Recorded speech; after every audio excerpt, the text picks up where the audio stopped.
Ladies and gentlemen, welcome to Oakwood Cemetery. Welcome to the Oakwood Cemetery Walk. This is a special one for us this year. This is our 20th annual Oakwood Cemetery Walk. Every year we develop more and more from the research here, and that's one of the fun parts of this, is the digging into it and finding that story. And today you're going to be learning stories about when things happen in Waukegan for the very first time.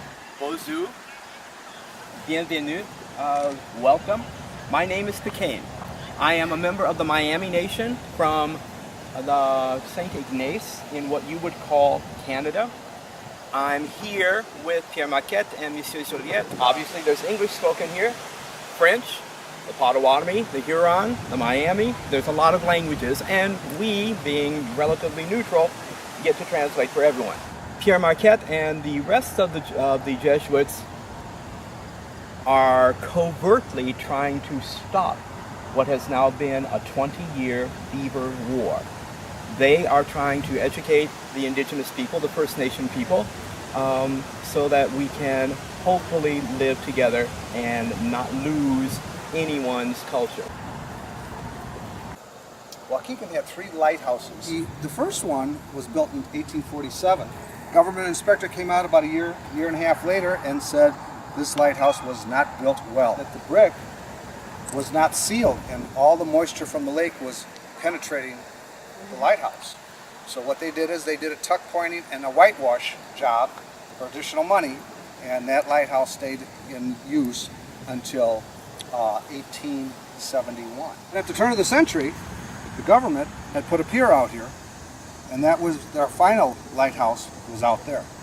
And it was functional from 1899 all the way to 1967 when it burned down. And the only thing that's out there now is a electrical tower.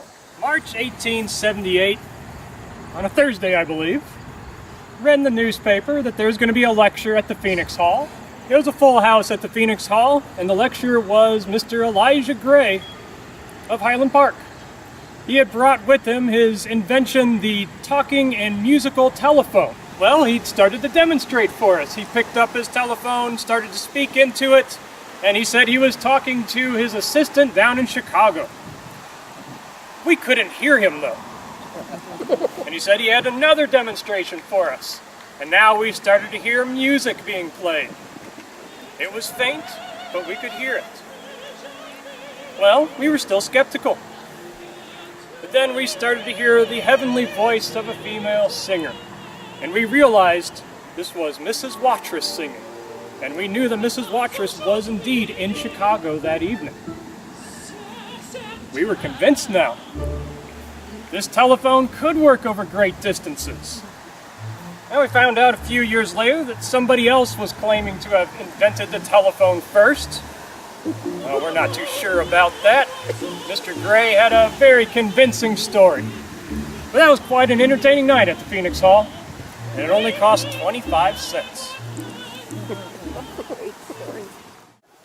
My name is Jerry. I am the cemetery grave digger, and our meeting was inevitable. Waukegan had its very first fair in 1873. We're about to meet a few of the people who were at that fair. Aha! Lady. Well, now that we've finished discussing our duties for this year's fair, don't you think we could enjoy another nice cup of tea? Well, I am just so glad that Waukegan decided to have its own fair. You know, especially after the Lake County Fair moved to Libertyville. And it's so beautiful here with the breeze from the lake, and we have the mineral springs, which are a big attraction.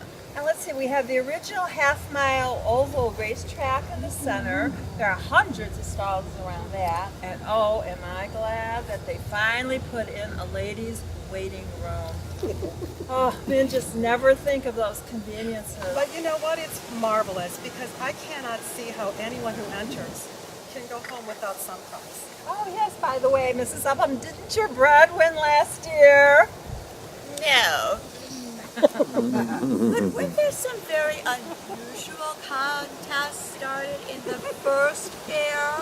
Oh, a married woman's foot race. How undignified.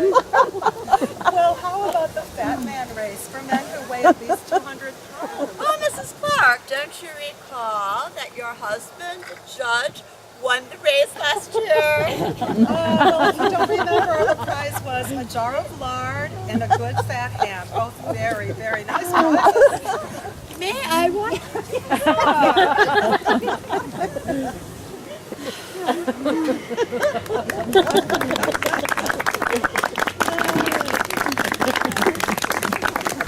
We just passed Millionaire's Row. Millionaire's Row is where Dr. Vincent Price is buried. The Cook family, who, if you're familiar with Cook Magnet School, that school is named after that family. It's amazing the amount of history that is right here. You know, you could just talk about it for like literally hours.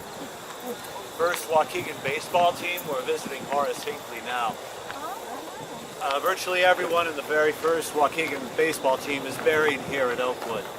My name is Horace A. Hinckley, and I'm here to tell you a story about the first baseball club formed right here in Waukegan. Many of you may recall that the year 1859 was one of great trepidation and concern in this country. Fears were growing over the issue of slavery, and eventually, and unfortunately, we all saw the development of a great civil war. Now, I did not mean to turn you gloomy on this afternoon, for there was a joyous occasion in 1859. I joined with many other prominent and good-spirited men. We met in what we called the club room, which was above Mr. Peter Edwards' jewelry store in Waukegan. And there we drafted a constitution and bylaws for the first baseball club. And I recall quite a crowd, and a great time was had. My favorite moment, George Cleland was running from first to second, and I hurled the ball and struck him. He was out. No score was kept of the game. That's a very modern twist. Difficult years of the Civil War came. Fortunately for all of us, peace triumphed. I'm happy to see the game live on. No longer can you hurl the ball at an opposing player running from base to base. There's joy in the game of baseball. Find that joy. One of my proudest accomplishments still is bringing this baseball club to Waukegan, and forever I will hold that position with pride. I thank you very much.